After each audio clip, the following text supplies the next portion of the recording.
My way, Lisa. On peut ça on my DS. Sister, come. You want to buy them? He will not say for you. I have someone that will sell egg and everything you want. Come.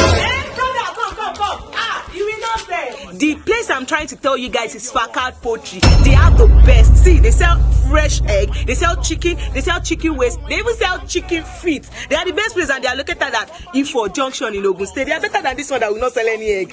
So you can even follow them on Instagram at Farkald Poultry or at Farkald Farms. This is their number. You can call them. Fresh and sweet egg. Auntie, I won't no problem to money in Piara mommy me. Your doctor then you pay and you come. You call need that to survive. And if you love daddy, you come for me, then you call a job. Yeah, Okuni. Oba yimo mi kalako. Okuni.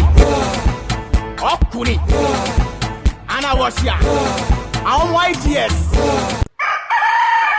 ẹ̀yin àrà ọ̀tọ̀ oúnjẹ tó ń pèsè àwọn àjẹsára tó ń ṣara lóore bíi protein, vitamins, minerals, omega-3 fatty acids tó fi mú àwọn ọmọ ogun tó ń dojú ìdàkọ àìsàn lágọ̀ ara. ìdí nìyí tó fi yẹ kó rí i dájú wípé ò ń jẹ ẹyin kan lójúmọ́ láti wá ra ẹyin tó ń ṣara lóore fún gbogbo ẹbí. Farkald Farms ní ẹ kàn sí iléeṣẹ́ tó ń pèsè ẹyin lọ́pọ̀ yanturu, adìẹ lónírúurú tó fi mú èyíkéyìí oúnjẹ tẹ́ ẹ bá ń fẹ́ àti gbogbo ohun tó rọ̀ mọ́ ní Farkald Farms. èròǹgbà wa ni láti rí i dájú wípé ẹyin kan tú ọmọ kan lọ́wọ́ lójúmọ́ lórílẹ̀‐èdè yìí fún ìdàgbàsókè tó yá kánkán àti ìlera pípé. bó ti wá wù kẹ́yin tẹ́ ẹ fẹ́ ó pọ̀ tó ó wà ńlẹ̀ ní Farkald Farms. ẹ kàn sí wọn lónìí ní Ajasa village Koka Ifo junction Ifo nípínlẹ̀ Ògùn tàbí kẹ́ ẹ pè 0802 900 9790 tàbí 0806 234 5439. email info@farkaldfarms.com.ng. ẹ sì lè bá wa dọ́rẹ̀ẹ́ lórí àwọn ìkànnì àgbáyé @Farkald Farms.